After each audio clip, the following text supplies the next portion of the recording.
préoccupés par les conséquences néfastes que risque d'occasionner l'absence de consensus autour d'un accord global de sortie de crise qui tienne compte des revendications légitimes de tous les secteurs de la société haïtienne. Soucieux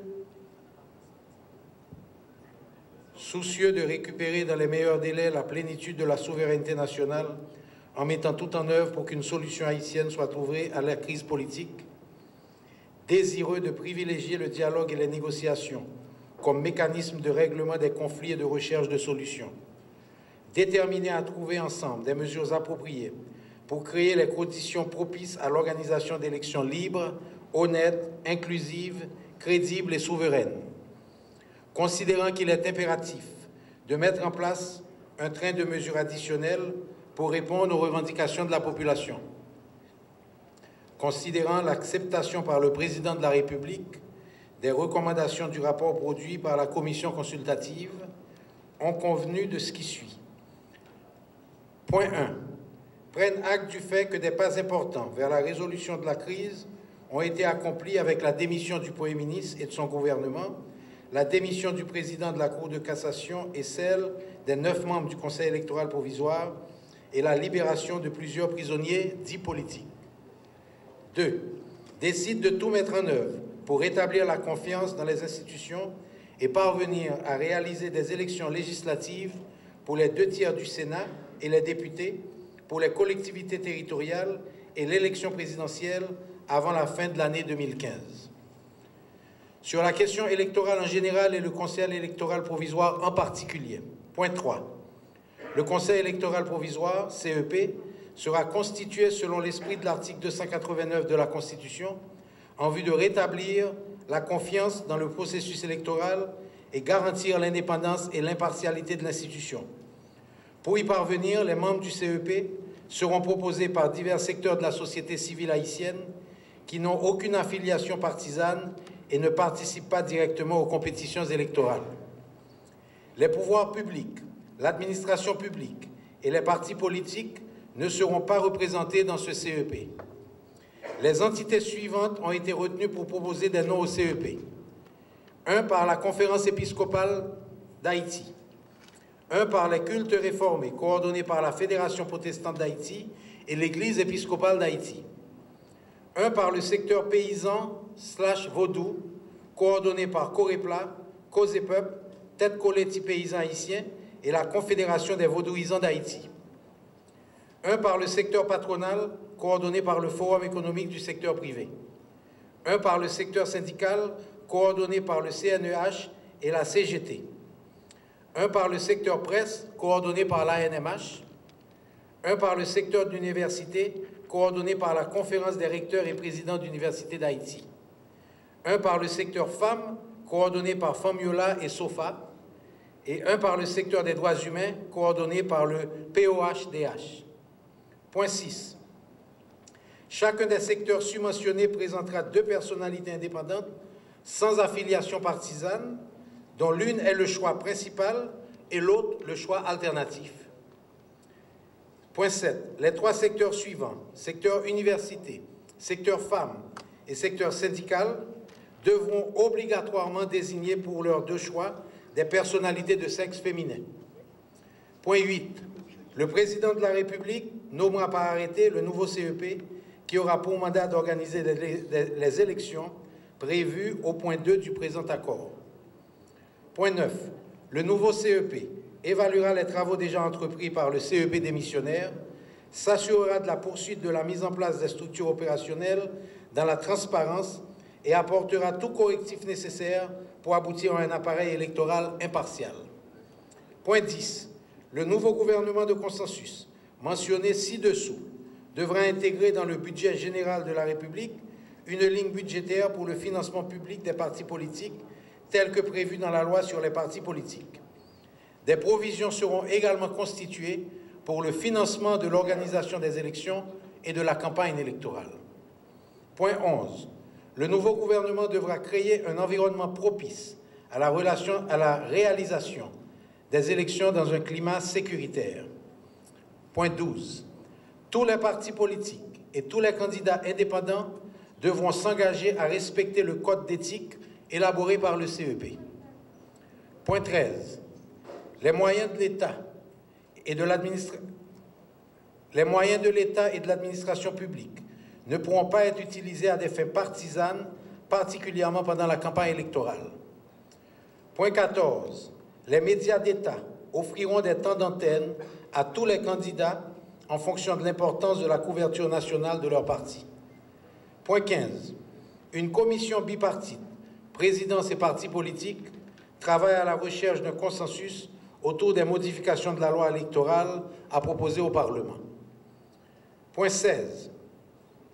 Le gouvernement de consensus mentionné ci-après vérifie la régularité de la nomination des juges de la Cour de cassation dont la désignation aurait été considérée irrégulière et, le cas échéant, demande au président de la République et au Sénat de combler les postes à pourvoir. Pour accélérer le processus, le Sénat pourra faire ses choix parmi les candidats déjà considérés comme étant éligibles, y compris ceux qui pourraient éventuellement être invités à démissionner. Sur le gouvernement de consensus, point 17, les partis signataires constatent qu'un Premier ministre a été nommé par le président de la République sans l'accord de toutes les parties. Cette nomination étant faite, le président de la République, dans le respect de la Constitution, prendra, s'il le désire, les mesures nécessaires en vue d'obtenir la confiance des chambres. En cas de rejet, un nouveau Premier ministre sera choisi par consensus et le gouvernement formé de la même façon. Point 18. En cas de nouveau choix de Premier ministre de consensus, celui-ci devra autant que possible présenter le profil suivant. A. Répondre aux exigences constitutionnelles pour remplir la fonction de Premier ministre. B. Être une femme ou un homme venant de partis politiques ou de la société civile et qui inspire confiance aux différents acteurs. Petit c. Avoir les qualités de rassembleur et être capable de rassurer tous les secteurs concernés par la crise. Petit d.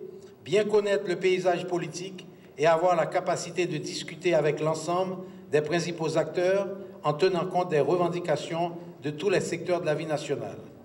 Petit e. Avoir une bonne connaissance du fonctionnement de l'administration publique. Point 19. Les partis signataires s'engagent à préserver autant que possible l'esprit prévalant à la formation de ce gouvernement de consensus jusqu'aux prochaines élections législatives. Point 20. La mission du gouvernement de consensus est principalement de créer les conditions pour faciliter la tenue d'élections libres, transparentes, souveraines et inclusives en application des dispositions du présent accord. Point 21. Il est entendu que le Premier ministre et les membres du gouvernement de consensus s'engageront à ne pas se présenter comme candidats aux prochaines élections. Point 22. Le président et les parlementaires se mettent d'accord sur un agenda législatif et sur les moyens d'éviter un vide institutionnel. Point 23. Le gouvernement de consensus procédera à la réévaluation de la nomination des agents intérimaires et pourvoira, le cas échéant, au remplacement des agents qui ne peuvent être retenus. Point 24. Les agents exécutifs intérimaires actuels qui n'auront pas démissionné dans les 30 jours, ainsi que ceux qui seront nommés après la publication des modifications de la loi électorale, ne pourront pas se présenter comme candidats aux prochaines élections. Sur les mesures structurelles, point 25, il importe au gouvernement de consensus de commencer à mettre en œuvre les mesures structurelles permettant de garantir la stabilité et la gouvernabilité du pays et d'engager des actions immédiates pour assurer la bonne gouvernance en mettant l'accent sur, petit a, la rationalisation de la gestion des finances publiques, petit b, la moralisation du fonctionnement des institutions publiques, petit c, la création des conditions pour attirer les investissements susceptibles de créer des emplois durables bien rémunérés, petit d, la relance de la production nationale, petit e, la création de richesses et leur juste répartition en vue de réduire la pauvreté, petit f, la réforme du système judiciaire, petit g, le renforcement des capacités d'intervention de la Cour supérieure des comptes et du contentieux administratif. Une feuille de route sera établie pour orienter la mise en œuvre des mesures structurelles submentionnées. Point 26.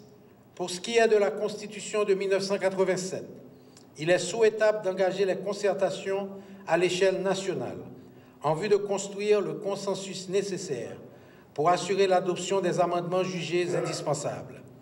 La Constitution étant le socle sur lequel doit être fondée notre démocratie, il importe de respecter autant que possible les règles et procédures qui y sont prévues pour son amendement. Point 27. Il demeure entendu que cet accord ne peut être modifié qu'après entente formelle entre les parties signataires de la présente. Point 28. Le présent accord sera signé et exécuté par les parties, chacun en ce qui le concerne. Fait à Port-au-Prince, le 11 janvier 2015, en 212e de l'indépendance, par le président Michel-Joseph Martelly. Pour les partis politiques, Haïtiens pour Haïti, Unité, Contra Pepla, Parti Fusion des démocrates haïtiens. Je tiens à mentionner que cette séance est la première d'une série qui va se tenir aujourd'hui pour la signature de cet accord par tous les partis politiques qui y adhèrent. Donc nous invitons la presse à nous accompagner au cours de l'après-midi pour la signature avec les autres partis politiques également. Merci. Sur ce, j'invite d'abord le parti Haïtien pour Haïti à venir à la table pour signer avec le président de la République.